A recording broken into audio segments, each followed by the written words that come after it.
people who were the reasons for certain rules. What is your story? I started a witch coven at my Catholic school in 1996 and got all the occult books pulled from the school's library shelves and banned. IDK what they thought was going to happen, giving a bunch of teenagers access to actual books of spells and pictures of half-naked practitioners doing rituals. I guess they thought we'd all just laugh at the stupid occultists having all that fun we weren't allowed to have and then go back to church.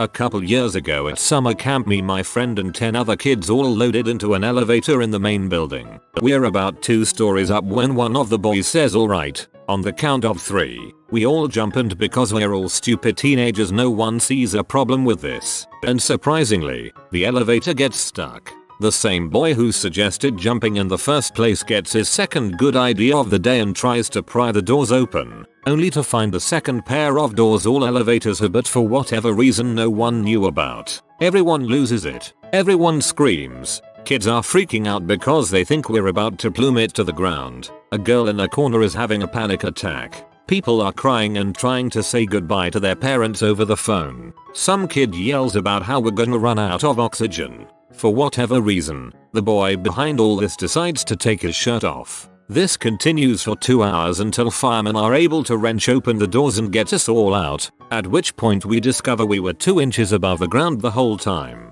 And that's how my summer camp got very strict rules about no jumping in the elevators. And the story about the elusive elevator crew they mention in the introduction every year but never actually explain. I'm sure I am not the sole person responsible, but I'm part of the reason all those baggage scales at airport stations have luggage only, do not stand on scale signs on them. Like some dumb sign is gonna stop me. Not a rule per se, but I was the reason for a forum getting closed down and the mods essentially telling us all to post in another forum. When I was about 14, I joined this forum and made friends with a couple other kids on it, all of us ranging from 12-15. One night all of us were online at once and we essentially posted everywhere, eventually going super off topic. Not on purpose, we were all just silly kids, and just in general being cringy and annoying. The next morning 3/4 of our posts were deleted and the mods said they were shutting down the forum. It's been 11 years and I still feel a little bad for them, though they are doing well for themselves today. Because of me, my old primary school eliminated their dated, ugly butt gym uniforms and started letting kids bring athletic gear of their choosing. It wasn't because of anything I did on purpose. I just hit puberty really early and, to be frank, the sight of an 8-year-old with the body of a small adult crammed into what looked like a too small Hooters uniform made the teachers really uncomfortable. I am the reason students cannot ask the band director for chalk, seeing as how I ate it upon receiving it. This was my stated intent, but they believed it to be in jest. Well, you did ingest it. The school has a rule that said only closed-toe showmen allowed, so I wore my Vibram's 5 fingers. One of the teachers tried to call me out for not having closed-toe shoes, so I said, "But mom, as you can clearly see, all of my toes are enclosed, each and every one. I have verifiably closed toes." She said that was not what the administration had intended, that they only wanted tennis shoes. I showed her exactly how it was written in the handbook, and said that if they had meant only tennis shoes then they should have written that. By the law, I had done nothing wrong. Next year, a specific ruling that banned Vibrams and non-tennis shoes. Ever see the not for human consumption warning on a case of urinal cakes? Not me, but you know someone tried to eat one. Well, it says cake. Urinal cake. Not really a rule for all of us, but just for my parents. I have a ridiculous memory that was the bane of my parents' existence for my childhood years. I remember every promise my parents make me, especially if it's something I really want. The best example was Disney World. The old Disney Channel used to show parts of Epcot and Disney World and I begged my parents for I don't know how long if we could go. My dad promised me that when I was 7 and my sister was 5, we could go to Disney World. Apparently the moment my sister blew out the candles on her 5th birthday cake, I screamed that we were going to Disney World, and sure enough that October we did. The most recent promise is my mom completely forgot she offered to pay for a puppy for my graduation like she did for one of my other sisters. The look on my stepdad's face when I reminded her was priceless. No one in my house is allowed to eat peanut butter spoons cause when I was 5 I almost choked to death. Hiding under the table cramming freaking peanut butter down my throat till I could barely swallow or move my jaw. It's been 12 years since then, and my dad has never forgotten and all my younger siblings have never had a peanut butter spoon in their whole lives. I'm gonna sneak in the kitchen tonight and have me one. My third high school. They now have special security staff just to escort problem kids to class and check the bus stop. They sucked at their job, though. I worked in the attendance office instead of having a homeroom class, so the whole office would see I was at school. I started by just putting in excuse notes for myself being 5 minutes late for every class, since attendance was taken then and sent in right away so no corrections. Eventually I just stopped caring and changed my mom's number in my file so she wouldn't get the call. Much easier. I didn't feel the need to show up for classes to learn things I already knew. I'd just show up for tests since they were like 80% of the grade, anyways. Rules for intermediate league lacrosse in the state of Idaho were changed because of me. They are equal contact now instead of full contact, which means you can't actually hit somebody. You have to move up to them and just kind of stand there and let them bump into you. It was poorly explained. Anyway, point is, I hit a kid so hard he bled out of his ears. Freshman year of high school, not old enough for the high school team. We're playing a game. I'm a left defender. This poor freaking kid. He rushes the point defender, jukes him, and I see exactly where this kid is going to come out of his spin. This was his mistake, his downfall, not keeping a good eye on the situation as a whole. I move into position and post, feet planted, gloves together on the stick. I'm in a very solid horse stance, and have been practicing martial arts for a decade at this point. He comes out of his spin and I just lay him the frick out. 2 fists, dead center of mass, coming from nearly a full sprint to flying through the air in the opposite direction to give you an idea of how hard the impact must have been. The stick is gone. The ball is being recovered by another defender. I knocked this kid's helmet off. He flew a good 5 yards before he hit the ground. Everybody agreed. It was a clean, legal hit. Everyone also agreed 5 minutes in the penalty box. There was no foul called, just penalty box. He doesn't make it to the second half of the game. He's sidelined completely, but he feels so bad after that hit. He just wants to go home and call it a day. But on the way there, his eyes roll back into his head, and he starts bleeding out of his ears. Thus, rule change. When I was about 3, my mom took me to the mall to take photos with Santa and I managed to pull his fake beard off. Now the Santas at my local mall have to have real beards.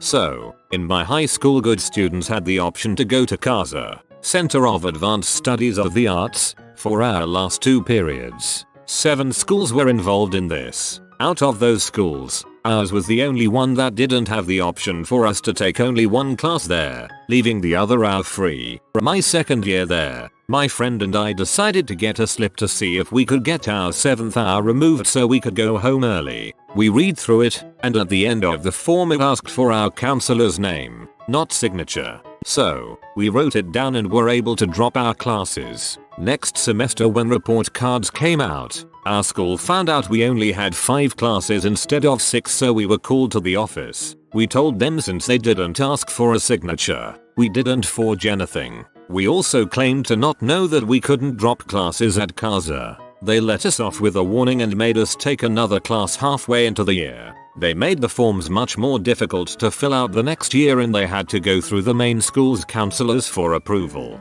Leaving school an hour early for those few months was totally worth it.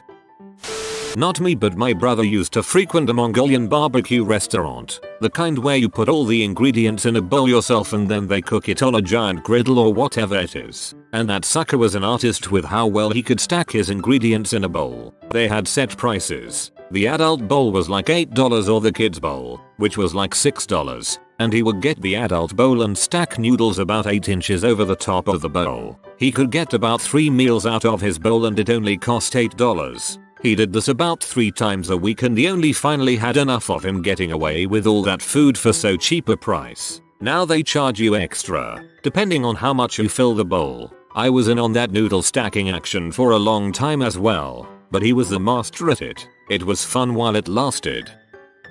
I climbed on the playground at McDonald's and encouraged others to do so. 10 kids stuck for an hour later. They all had signs saying don't climb on the outside or something similar. After 24 hours straight at work a couple times with no problem, they limited us to 16 hours per shift. You know that rule in school, the first one about keeping your hands and feet to yourself. I sharpened my pencil and stabbed my bully right in the middle of his back. They then added, and all objects. In elementary school, the teacher would often catch me playing online flash games instead of working on the computer like everyone else. The layout was like the shape of a C, where the C is the walk path, so the good spots were usually the spots that the teacher couldn't see you not doing work. Usually if you come after school you'd be allowed to play online stuff like Pop Tropica or Moshi Monsters. On one particular day, during school, she got so upset with me for not doing work like I was supposed to do that she just straight up made a rule banning games on the computers. I was hated by my friends for like a month. When I was in preschool, I was curious, to put it nicely. The teachers called me a troublemaker, so my teacher would give out these small Jell-O cups if we were good. They were the equivalent of one bite of Jell-O and she would keep them in the fridge in the classroom. Well, I was never good by her standards, so I never got Jell-O cups. One day, I took 3 of them from the fridge and put them in my pocket. My mom came and picked me up, and as I was walking with her to the car, I pulled them out of my pocket. My mom asked what I did today to get all of them. Knowing that I never got them before, I flat out told her that I took them. She made me go back inside and give them back. Now they have locks on the fridges. The teacher also lowered her standards and I started to get Jell-O cups for smaller things like cleaning up my toys and holding the door at playtime. So in middle school we played a game in math club called Krypton. Basically you'd be given 6 numbers, and you'd have to perform math operations on the first 5 to get to the 6th. For example, if you had 2, 4, 3, 5, and 10 and the 6th number was 1, you could get there by doing 10/5, 2 and 4 3. The teacher would write the first 5 numbers on the board, and then she'd write the 6th one, and whoever got a solution would get a point. The problem was, I have always been good at doing math in my head, so I would start coming up with a few paths I could take as she was writing the 5 numbers on the board. It ended up happening that the teacher would write the 6th number on the board and I would have already come up with the answer and immediately give the answer and get the point. I did it so often that the teacher ended up changing the way she presented the numbers, so she would only give the first 4 and then the last 2, so I wouldn't be able to do the math as quickly. Yes, I was that big a nerd. Senior year of high school, I'm in this class called Outdoor Adventures. You learn ecology and how to camp and a few survival skills. The main reason everyone takes the class though, camping field trip near the end of winter. All the OA classes would go to a large, remote wilderness reserve and camp for around a week. This was the highlight of the class. So this camping trip rolls around. First day in, everyone's at their campsites, having fun. I decide to go cut some firewood.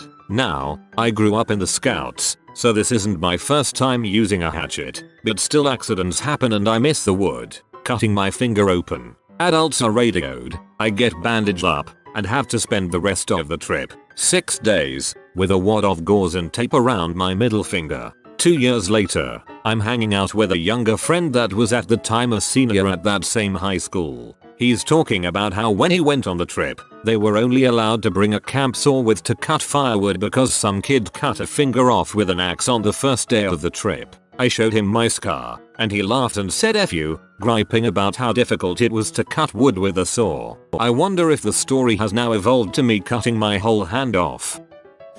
More of a personal rule. I don't like to make people cocktails at my house anymore. No, I'm not spiking them with some shady crap. People have gotten way too drunk off of them and then blame me. Friend's girlfriend accused me of foul play, so those who request one have to agree to a verbal waiver.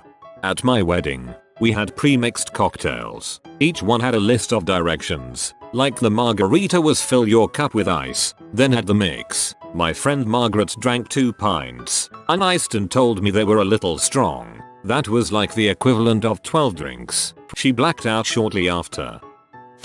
Ooh, I got a good one. When I was in middle school I got the nickname Knife Boy and got plastic knives banned at my school because I would collect like around 10 knives every day at school. And one day when the custodian caught me she had me dump everything I had in my large jacket pocket in the trash can. And the look on her face when the like 200th knife had fallen out and I had created an inch layer in the trash can was the absolute funniest thing I've ever seen. This is kinda a funny one. So on my old bus, I had to switch buses when going to a new school. There is this rule where you can't have your window all the way down. So one day, little ol' me forgot my phone at home and reading book at school. So I had nothing to do, right? When I had this brilliant idea, I thought it would be fun to stick my head out of the bus while it was in motion. Now, you may be like, OP, what's wrong with sticking your hand out of a bus? Hang on, I'm getting there. Now, keep in mind, it was pouring out. So when I was sticking my hand out of a bus maybe going 30-40 miles per hour, the rain pelted my hand like a BB gun. I didn't really mind the pain really, but that's not the end of the story. Okay, so little ol' me didn't know about a tree coming ahead, so I kept my hand out of the window. I only realized the tree when we were about 1 second away, so my hand scraped across the tree bark of the branches, so that hurt like a bee. Not to forget, but there were thorns on that tree. So when my hand scraped across the tree the thorns digged in my skin. When I brought my hand in, there were like 10-15 scratches on it, and they all were deep. I ended up fainting because I am sensitive to blood and I can't stand the sight of it, and there was a lot of it. When I woke up I was in my bed, with bandages on my hand. I guess I was out for a solid 7-9 hours. But yeah, that's my story. If anyone has been to St. Marie among the Hurons, I'm why there is a guard around the railing. Now I luckily don't remember this event, but here are the foggy details I remember. When I was 16 months old, my dad turned away for a split second and I, thinking the gap in the railing was stairs, went through. My dad just about caught me but I slipped through his hand. My brother saw me bounce on the stairs on my way down. I fell 1 story. I was violently throwing up. My dad got to me and was rushed to the hospital. Me and a man who came in with a heart attack basically shut down the emergency room since all staff were dealing with us. Then I was transferred to the closest children's hospital, the ambulance going as fast as it could down the highway. I was in a coma for days. Luckily, my skull was not fully formed at this time. If it was, I would likely have died on impact. I'm very lucky and this accident ended up saving my life, as during a follow-up they found a non-connected health problem that they were able to eventually treat. My old middle school can't have student-led plays anymore because my class got through one about Camp Morningwood with a chant and everything. You know those fundraisers at school where the students sell candy to raise money for their club? I offered a larger range of candy and would offer discounts near the end of the day to finish off the end of my stock. A trip to Sam's Club and I'd be ready for another go. I made about $100 with very little effort. Just carry a bag with me and people would hand me cash for a serving or 2 of candy. Next year, there was a rule made clearly at the beginning of the year. Only school clubs are allowed to sell candy at school. No firing signal flares. I accidentally set a guy on fire. We'd fire signal flares in the air to warn locals not to try speeding through our checkpoints. Well, pretty quickly everyone figured out that if you rush at the Marine checkpoint you get a free fireworks display. So locals started doing that sort of on your side of the line. Now I am on my side thing just to see us fire a signal flare. So I kinda pointed it in the guy's vague direction, 45-degree angle and offset like 10 feet. Which apparently was the perfect angle for range and windage because that sucker hit him dead center of the chest. His shirt burst into flames and he went home more or less fine, but his clothes were fricked. His beard was gone, and he had some minor, for the situation, burns. I got yelled at and they took the flare gun away, so all I had was regular bullets. Not exactly a rule, but in 2007 I managed, through persuasion and blatant trickery, to be voted best psychic by a local publication in my hometown, roughly 65,000 population. That publication removed the best psychic category from the contest for several years, as I recall. Never gave me my award, either, the bastards. In 8th grade, we also do a big trip down to the state capital to see the sights, and usually, the meal was at Golden Corral. When we arrived they let the buses off one at a time to go and take a table before we could get food. Well, me and my 3 friends' bus was called last, so we had to sit at the table behind the teachers' tables. Being at Golden Corral as a hungry 8th grade boy with high metabolism, what do? You pound as much food down as possible. After 5 plates, I lost count, and one of the teachers stood up and yelled at me for eating too much and how they weren't going to clean it up if I threw up and on and on. I told her, I am not going to throw up and I will gladly clean it up. She told me that I couldn't get any more food. Little did she know though, that at that time, one of my friends was in line, getting me a full plate of mac and cheese, because I had gotten him some things earlier. She was not happy with that, but I still wasn't able to eat some that. I did not throw up on the way home, but they still made it the rule anyway, that the middle school was never going to back to Golden Corral, which really annoyed my younger siblings, who had to eat at Jimmy's John's, ordering small subs instead.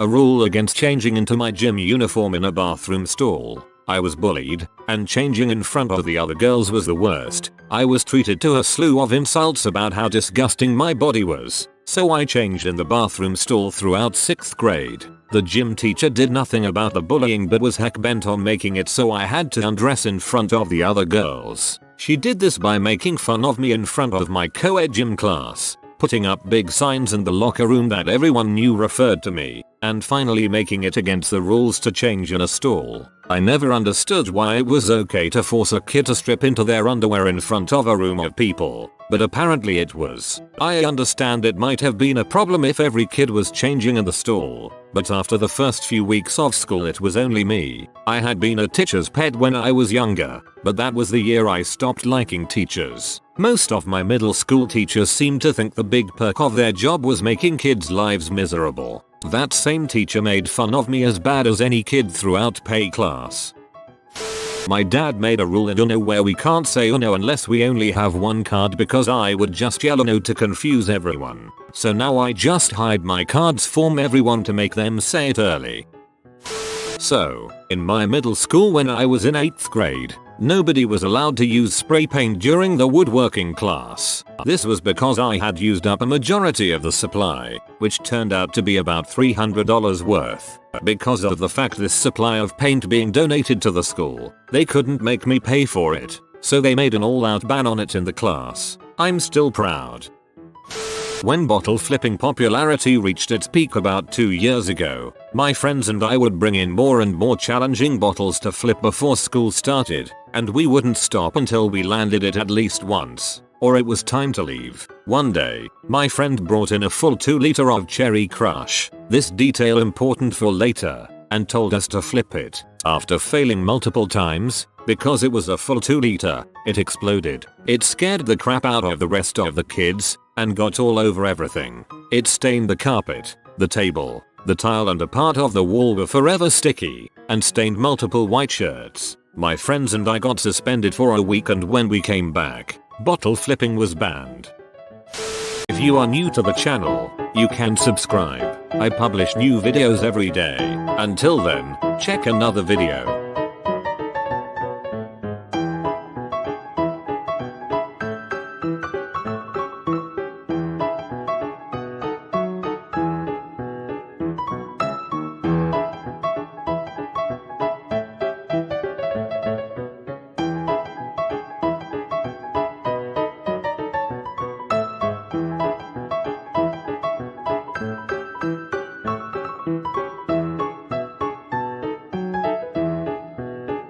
Bye for now.